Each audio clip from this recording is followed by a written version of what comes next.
দেশে ইলিশ উৎপাদনে রেকর্ডের পর রেকর্ড, বাড়ছে মাছের আকারও। নিরাপদ স্থান নিশ্চিত না হলে মিয়ানমারের ইরাবতী অববাহিকায় ইলিশ চলে যাওয়ার শঙ্কা। ধান আবাদে বৈরী আবহাওয়ার ধাক্কা, চলতি অর্থ বছরে বাড়তি উৎপাদন মাত্র 1 লাখ টন বলছে জাতিসংঘ। বিনামূল্যে উন্নত জাতের বীজ দেবে সরকার। ভোগ্যপণ্যের বাজারে কাটছে না অস্থিরতা, পর্যাপ্ত মজুতের পরও নিয়ন্ত্রণহীন আলুর বাজার। সিন্ডিকেটের কারসাজি দেখছে কৃষি বিভাগ। এবং বৈদেশিক মুদ্রার রিজার্ভে নতুন মাইল ফলক, রেমিটেন্সে ভর করে ছাড়ালো $41 বিলিয়ন। আগামী বছর সারা বিশ্বে কমবে রেমিটেন্স প্রবাহ বলছে বিশ্বব্যাংক।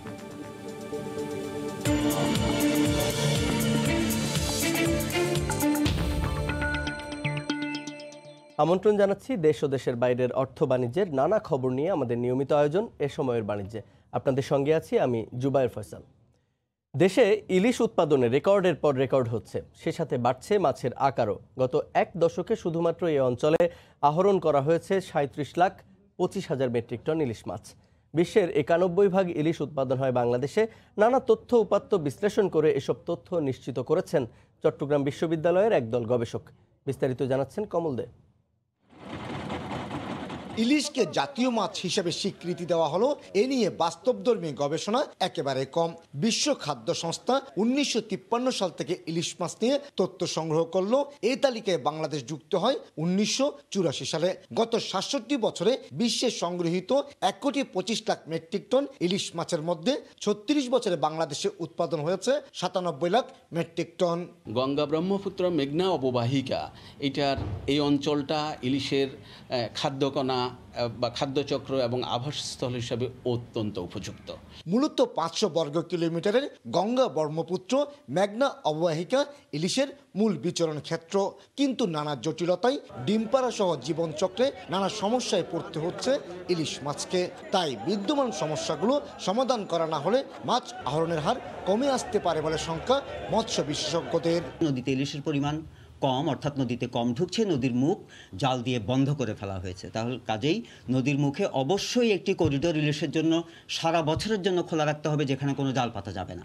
সাগরে ইলিশ মাছ ধরার উপর নির্দিষ্ট সময় নিষেধাজ্ঞা থাকায় গত 2 বছর ধরে বড় সাইজের ইলিশ মাছ জেলেদের জালে ধরা পড়ছে বলে মনে করেন এই মৎস্য কর্মকর্তা।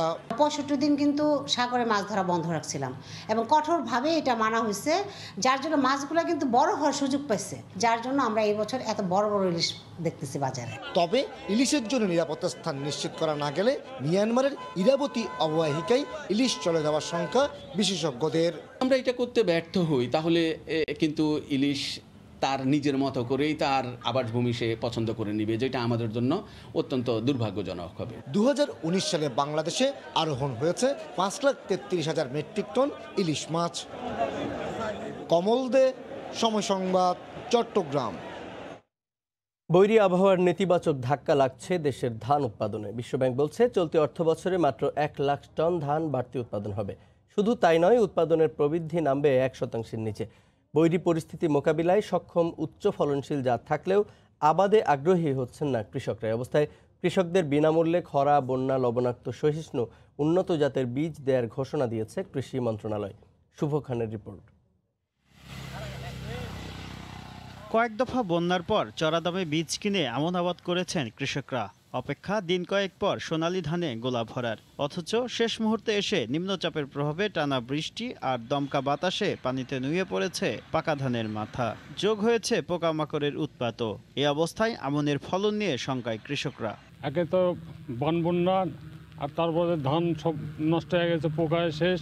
নিম্নচাপে ধান টান সব ফেলে দিয়ে নষ্ট করতেছে। সম্প্রতি কমোডিটি মার্কেটস আউটলুক শীর্ষক প্রতিবেদনে বিশ্বব্যাংক পূর্বাভাস দিয়েছে, চলতি অর্থবছরে বাংলাদেশের ধানের উৎপাদন বাড়বে যৎসামান্য। উৎপাদন হবে 3,60,00,000 মেট্রিক টন, যা গত অর্থবছরের চেয়ে মাত্র 1 লাখ টন বেশি। ধানের উৎপাদন প্রবৃদ্ধি 2.87% থেকে এক ধাক্কায় নেমে আসবে 0.28%। যদিও এই প্রতিবেদনের সাথে একমত নয় বাংলাদেশ ধান গবেষণা কেন্দ্র। সবচেয়ে বড় ফসল হলো আমার বোরো, তার দ্বিতীয় ফসল হলো আমার আমন, তৃতীয় হলো আউশ। প্রথমটা এবং তৃতীয়টা কিন্তু আমার খুব ভালো হয়েছে। সেই ক্ষেত্রে আমার আমনটা যতই কম হোক তাও 1%-এর নিচে নামবে না, 1%-এর উপরেই থাকবে।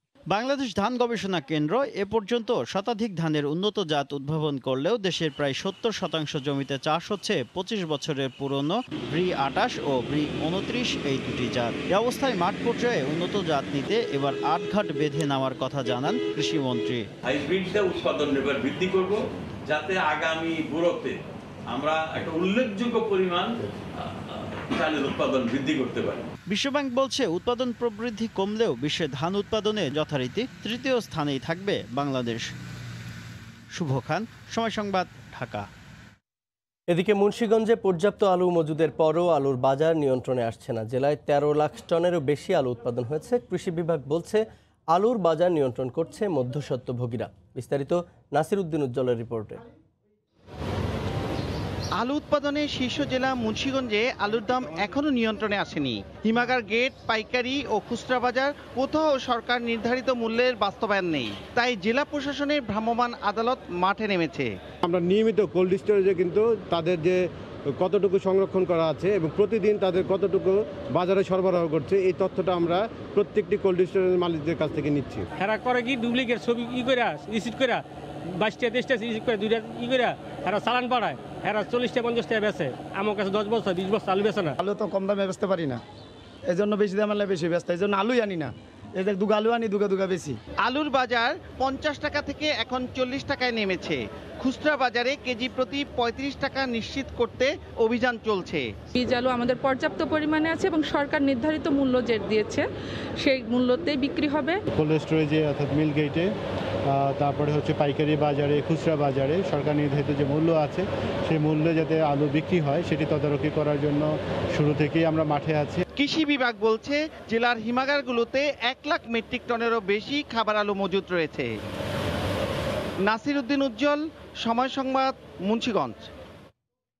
ক্রমেই বাড়ছে সয়াবিন, পাম অয়েল, সরিষা সহ ভোজ্য তেলের বাজারও। এই মুহূর্তে মোহাম্মদপুর পাইকারি কৃষি মার্কেটে আছেন সহকর্মী শুভ খান। ভোজ্য তেলের বাজারের সবশেষ খবর জানতে সরাসরি যুক্ত হচ্ছি তার সঙ্গে। শুভ।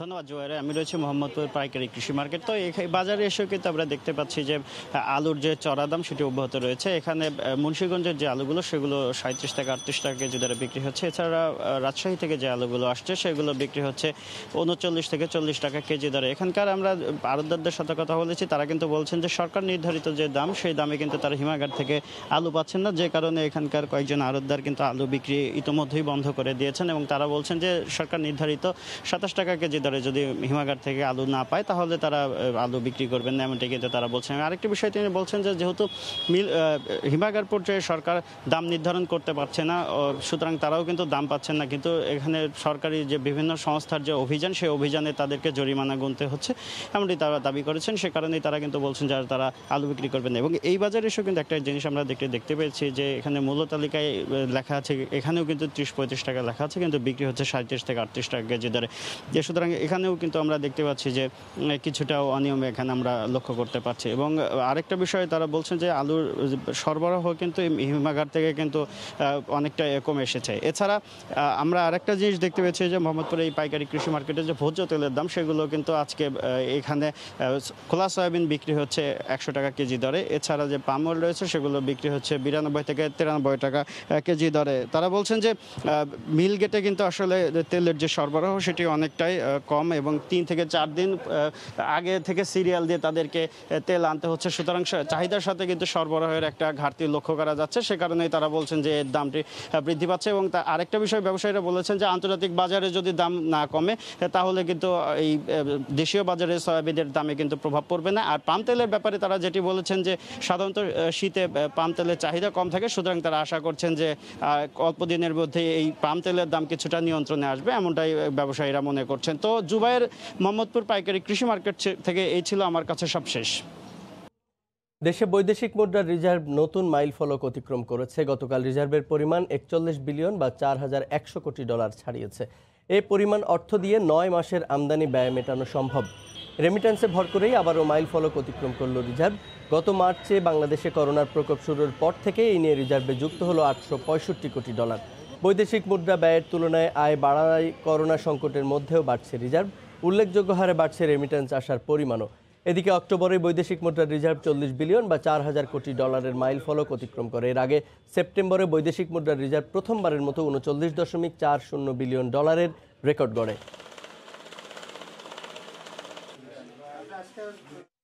করোনা মহামারীর কারণে 2021 সালে সারা বিশ্বে রেমিটেন্স প্রবাহ কমবে 14%, এমন পূর্বাভাস দিয়েছে বিশ্বব্যাংক। সংস্থাটি বলছে 2019 সালের সাথে তুলনা করা হয়েছে গবেষণার ক্ষেত্রে ব্যাংকটির মাইগ্রেশন অ্যান্ড ডেভেলপমেন্ট বিষয়ক সবশেষ পূর্বাভাসে আশঙ্কা প্রকাশ করা হয়েছে। চলতি বছরের তুলনায় আগামী বছর আরও বেশি বিপাকে পড়তে পারে অভিবাসীরা। পূর্বাভাসে বলা হয় চলতি বছর নিম্ন ও মধ্য আয়ের দেশে 7% কমে রেমিটেন্স প্রবাহ দাঁড়াবে 50,000 কোটি ডলারে। আগামী বছর তা আরও 0.5% কমে নেমে আসবে 47,000 কোটি ডলারে।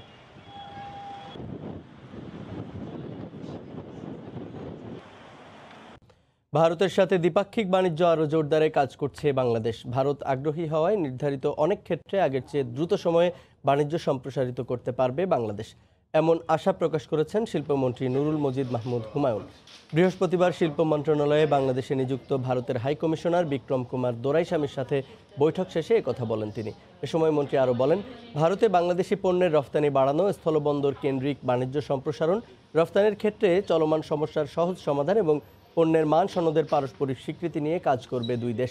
তিনি জানান, বাংলাদেশের সাথে বৃহত্তর অর্থনৈতিক অংশীদারিত্বের ভিত্তিতে কাজ করতে আগ্রহী ভারত। চীন বন্ধুত্বপূর্ণ সম্পর্ক সামনের দিকে এগিয়ে নিতে প্রতিশ্রুতিবদ্ধ। চীনের বিনিয়োগকারীরা বাংলাদেশে আরও বেশি বিনিয়োগ করবে বলে আশা প্রকাশ করেছেন পররাষ্ট্র প্রতিমন্ত্রী শাহরিয়ার আলম। গতকাল সিপিডির উদ্যোগে বাংলাদেশ ও চীনের উন্নয়ন ও বাণিজ্য সম্পর্ক নিয়ে আয়োজিত অনলাইন সেমিনারে তিনি একথা বলেন। বাংলাদেশি পণ্যের চীনে শুল্কমুক্ত প্রবেশাধিকার সুবিধা কাজে লাগানোর আহ্বান জানান প্রতিমন্ত্রী। চীন বাংলাদেশি পণ্যের শুল্কমুক্ত সুবিধা দিয়েছে, এটা আমাদের জন্য খুবই ইতিবাচক। চীন বাংলাদেশে বিনিয়োগও বাড়িয়েছে। গেল 10 বছরে আমাদের অবকাঠামোগত অনেক উন্নয়ন হয়েছে, বড় প্রকল্পগুলো এগিয়ে চলেছে। আশা করছি তা বিনিয়োগকারীদের জন্য সুবিধা করে দিবে। বাংলাদেশ ও চীন বন্ধুত্বপূর্ণ সম্পর্ক সামনের দিকে এগিয়ে নিতে প্রতিশ্রুতিবদ্ধ। দ্বিতীয় দফায় বাড়ানো হয়েছে বৃহৎ শিল্প প্যাকেজের প্রণোদনা তহবিল, আকার বাড়িয়ে করা হয়েছে 40,000 কোটি টাকা। সব তফসিলি ব্যাংকের প্রধান নির্বাহীদের কাছে সংক্রান্ত প্রজ্ঞাপন পাঠানো হয়েছে বাংলাদেশ ব্যাংকের পক্ষ থেকে। কেন্দ্রীয় ব্যাংক বলছে, করোনার কারণে বাংলাদেশের সম্ভাব্য অর্থনৈতিক ক্ষতি মোকাবিলায় দেশের আর্থিক খাত পুনরুজ্জীবিত করা, শ্রমিক কর্মচারীদের কাজে বহাল রাখা এবং উদ্যোক্তাদের প্রতিযোগিতার সক্ষমতা অক্ষুণ্ণ রাখার লক্ষ্যে স্বল্প সুদের ঋণ সুবিধা দেওয়ার সিদ্ধান্ত নেয় সরকার। বরাদ্দ ছিল 30,000 কোটি টাকার তহবিল। বৃহস্পতিবার জারি করা প্রজ্ঞাপনে কেন্দ্রীয় ব্যাংক জানিয়েছে, বৃহৎ শিল্পে ওয়ার্কিং ক্যাপিটাল হিসেবে ঋণ দিতে তহবিলটি 40,000 কোটি টাকায় উন্নীত করা হয়েছে।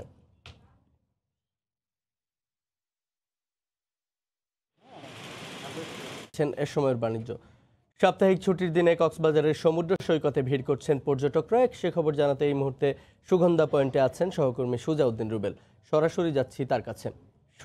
রুবেল, মৌসুম শুরু হওয়ার আগে আগে কক্সবাজারে বিপুল সংখ্যক পর্যটকের ভিড় নেমেছে। বিশেষ করে আজকে সাপ্তাহিক ছুটির দিন হওয়াতে সমুদ্র সৈকতের সবকটি পয়েন্টে কিন্তু পর্যটকের উপচে পড়া ভিড়। এখন আমরা সমুদ্র সৈকতের যে পয়েন্টটিতে আছি সেই পয়েন্টে দেখতে পাচ্ছেন যে সৈকতে বিপুল সংখ্যক পর্যটক কিন্তু তাদের আনন্দ আর হৈহুল্লোড়ে মেতে আছেন। বিশেষ করে সমুদ্রের পানিতে কিন্তু আপনারা দেখতে পাচ্ছেন এই যে পর্যটকরা সকালে ঢাকা কিংবা দেশের নানা প্রান্ত থেকে ছুটে আসার পর তারা আর হোটেলে না উঠে দ্রুত সমুদ্র সৈকতে নেমে গেছেন। আমরা বেশ কয়েকজনের সাথে কথা বলেছিলাম, তারা বলছেন যে আমরা পর্যটন নগরী কক্সবাজারে এসেছি শুধু বিশাল সমুদ্র সৈকত দেখার জন্য এবং সমুদ্র সৈকতের যে পানি রয়েছে সেই পানির সাথে আসলে খেলা করার জন্য।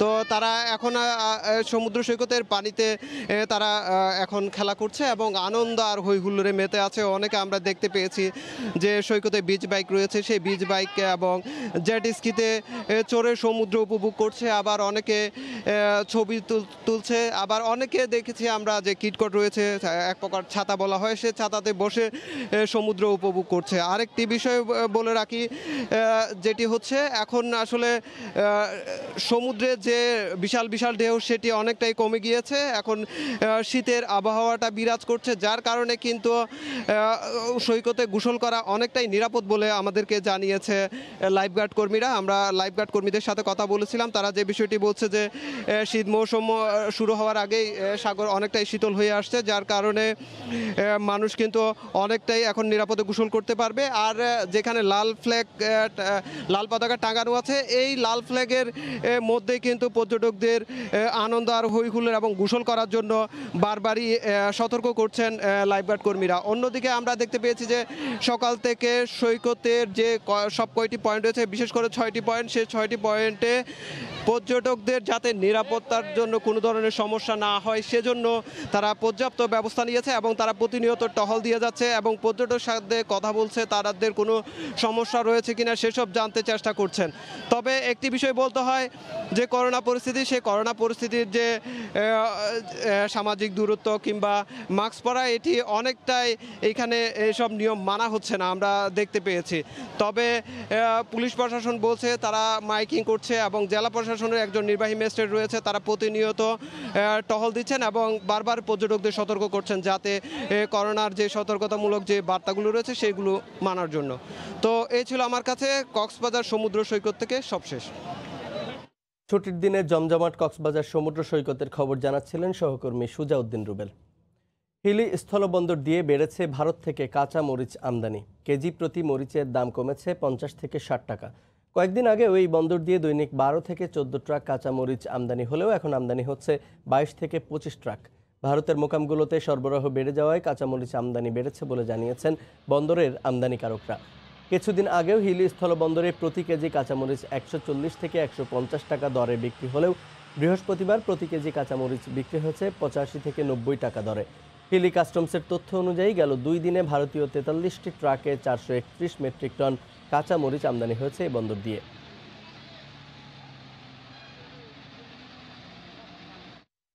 আবহাওয়া ভালো থাকায় ঠাকুরগাঁওয়ের বাজারগুলোতে উঠেছে শীতকালীন সহ সব ধরনের সবজি। সরবরাহ বেড়ে যাওয়ায় সবজির দাম কমতে শুরু করেছে বলে জানিয়েছেন ব্যবসায়ীরা।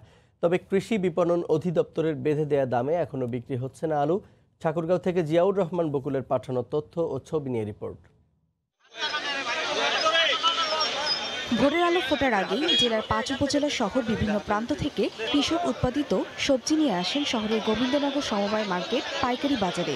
আর তাদের এসব উৎপাদিত সবজি কম দামে কিনতে ভিড় করেন স্থানীয় ও দূর দূরান্তের পাইকার ও ক্রেতারা। বাজারে সরবরাহ বাড়ায় সব রকম সবজির দাম কিছুটা কম। আবহাওয়া অনুকূলে থাকলে সরবরাহ আরো বাড়বে বলে জানান চাষি ও ব্যবসায়ীরা। সপ্তাহখানেক আগে যা দাম ছিল ওই তুলনায় এখন আকাশের আয়াতের ভালো, মাল আমদানি বেশি, অনেক দাম কমে গেছে। 1 বিঘা লাউ করতে প্রায় 30,000 টাকার মতো খরচা হয়। এবারে মোটামুটি 1.5 লক্ষ টাকা বিক্রি আসছে। গত সপ্তাহের তুলনায় পাইকারি বাজারে প্রকারভেদে প্রতি কেজি সবজিতে কমেছে 10 থেকে 15 টাকা পর্যন্ত। তবে সংকট দেখা দেয়ায় কৃষি বিপণন অধিদপ্তরের নির্দেশনা দরে এখনো বিক্রি হচ্ছে না আলু। সরকারের রেট দিচ্ছে আপনাকে হচ্ছে আমাদেরকে মনে করেন যে 27-28 টাকা কেনার জন্য, সেই জায়গায় আমাদের কিনতে হচ্ছে গৃহস্থ ছাড়তেছেন আপনার 35, 37 বা 37-এর নিচে। এখন লাফা শাক হলো 12 টাকা আঁটি, আর লাল শাক হলো 3 টাকা আঁটি, পাটা শাক হলো 2 টাকা আঁটি। বেশি আসাতে মালের দাম কমে গেছে। বর্তমান করলা 30 টাকা ভালোটা, আর যেটা একটু খারাপ ওইটা 25 টাকা কেজিতে বিক্রি হচ্ছে। পাইকারি বাজারে বর্তমানে প্রতিদিন 15 থেকে 18 লাখ টাকার সবজি কেনাবেচা হয়। সময় সংবাদ, ঠাকুরগাঁও। সাপ্তাহিক ছুটির দিন হওয়ায় শুক্রবার রাজশাহীর নওদাপাড়া মাছের আড়তে সব ধরনের মাছের সরবরাহ বেড়েছে, এতে কমে এসেছে দাম। তবে মৎস্য চাষিদের দাবি উৎপাদন খরচের তুলনায় বাড়েনি দাম। বিস্তারিত সাইফুর রহমান রকির রিপোর্টে। ভোরের আলো ফোটার পর থেকে মৎস্য চাষিরা তাদের পুকুরের মাছ ধরে নিয়ে আসতে শুরু করেন বাজারে। সময় বাড়ার সাথে বাজারে বাড়তে থাকে রুই, কাতলা, পাঙ্গাস, বোয়াল, সিলভার কাপ সহ হরেক রকম তাজা মাছের সরবরাহ। সেই সাথে বাড়ে ক্রেতা বিক্রেতার সমাগম। প্রতিদিন সকাল থেকে রাজশাহীর নওদাপাড়া মাছের আড়তে চলে পাইকারি বেচাকেনা। মৎস্য চাষিদের দাবি মাছের উৎপাদন খরচ যেভাবে বেড়েছে সে তুলনায় বাড়েনি দাম। এক বস্তা ফিট আপনার কিনতে হচ্ছে 900-920, আর মাছের দাম এসে আপনার কম দাম। গত বছরের থেকে বাজারে বের কম। শুধু পুকুর নয়, নদী খাল বিলের খয়রা, ট্যাংরা, পুঁটি, গুচি মাছও ওঠে এই আড়তে। সরবরাহ বেড়ে যাওয়ায় বিলের মাছের দামও কম বলে জানান ব্যবসায়ীরা। এখন বিলের মাছ অতিরিক্ত আসছে, এখন কিছু হলো কমেছে দাম। বিলের মাছ খলছে, পুঁটি, ট্যাংরা, ফালগুজি, এসব মাছ ক্ষুদ্র ও মাঝারি ব্যবসায়ীরা পাইকারি দরে কিনে বিক্রির জন্য নিয়ে যান স্থানীয় বাজারগুলোতে। আবার ট্রাক যোগে তাজা মাছ ঢাকাসহ বিভিন্ন জেলায় চলে যায়। আমরা মাছ কিনি, সাপ্লাই বাজারে পাঠাই, এখানে আমরা আবার মাছ কিনে আবার গ্রামে বিক্রি করি। মাছ যাচ্ছে আপনারা ঢাকা, সিলেট, আপনারা সব জায়গায় যায়। রাজশাহী মৎস্য অধিদপ্তর জানায়, জেলায় 13,000 হেক্টর জমিতে মোট 50,000 পুকুর রয়েছে। বছরে মাছ উৎপাদন হয় প্রায় 84,000 মেট্রিক টন। সাইফুর রহমান রকি, সময় সংবাদ, রাজশাহী। দেখছেন এ সময়ের বাণিজ্য। কুয়েতের শেখ অঞ্চলে বাংলাদেশি অধ্যুষিত সুক জুম্মা বা হলিডে মার্কেট খুলে দেওয়া হলেও এখনও জমে ওঠেনি বেচাকেনা, আর তাই লোকসান গুনতে হচ্ছে ব্যবসায়ীদের।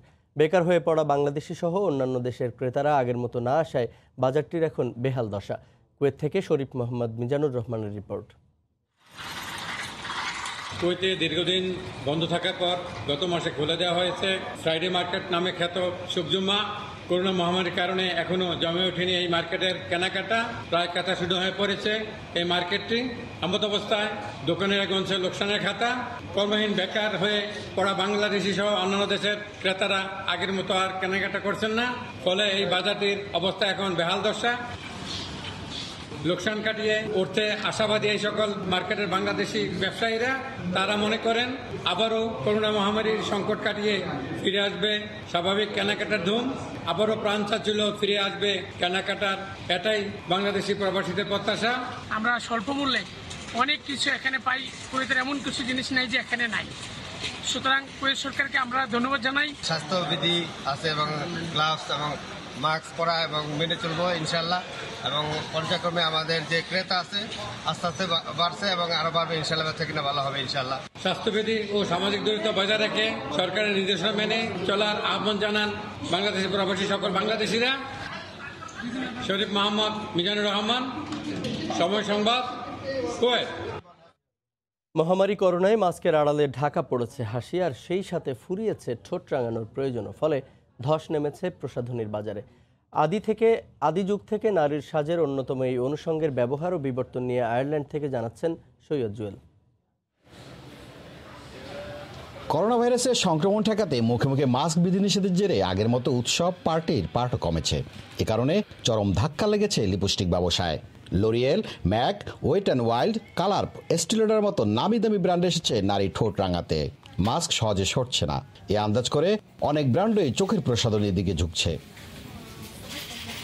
কেবল নারী নয়, সুমেরীয়, মিশরীয়, রোমান সভ্যতায় পুরুষরা ব্যবহার করত এই লিপস্টিক। সে সময় কোসিনিয়াল নামের পরজীবী পতঙ্গ যা ক্যাকটাস গাছে বাসা বাঁধত, এ থেকে পাতা কেটে 3 মাস উষ্ণ জায়গায় তা দিয়ে কারমাইন রং পাওয়া যেত। মেরুন রঙের আগমন সেই থেকেই। সে সময় সুরক্ষার জন্য ব্যবহার হতো এই লিপস্টিক। লিপস্টিকের উজ্জ্বলতা আরো চকচকে ভাব আসে 1656 সালে। তখন মাছের আঁশ দিয়ে কৃত্রিম মুক্তার নির্যাস তৈরি করে উজ্জ্বলতা আনা হতো। অনেক চড়াই উত্তরায় পেরিয়ে 1923 সালের দিকে আপ লিপস্টিক তৈরি হয়। বর্তমান আধুনিক লিপস্টিকের শুরু সেখান থেকেই।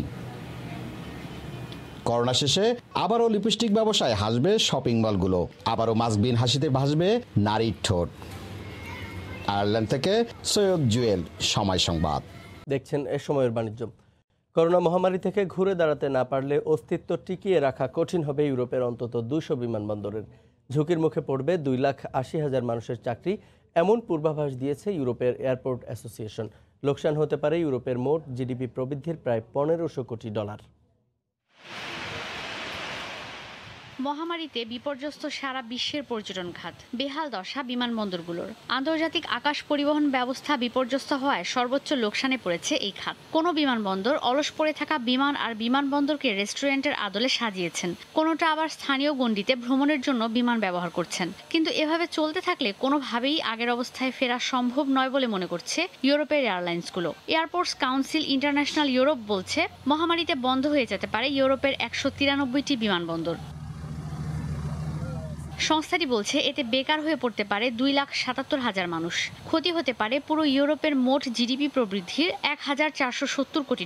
ক্ষুদ্র রাষ্ট্রগুলোই সবচেয়ে বেশি ঝুঁকিতে আছে, তবে বৃহত্তম এয়ারলাইন্সগুলোও পড়েছে বিপাকে। শুধু সেপ্টেম্বরে যাত্রী আনাগোনা কমেছে 73%। চলতি বছরই যাত্রী সংখ্যা কমেছে 129 কোটি।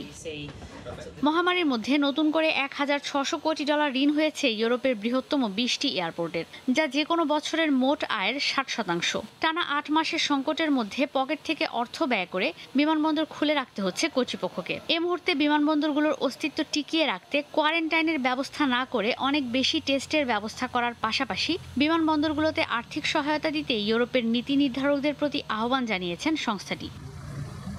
ঈশিতা ব্রহ্ম, সময় সংবাদ। বিল পরিশোধে যশোর সিটি কেবল ও বিকাশের মধ্যে চুক্তি স্বাক্ষরিত হয়েছে। যশোরের একটি হোটেলে আয়োজিত অনুষ্ঠানে এই চুক্তি স্বাক্ষর হয়।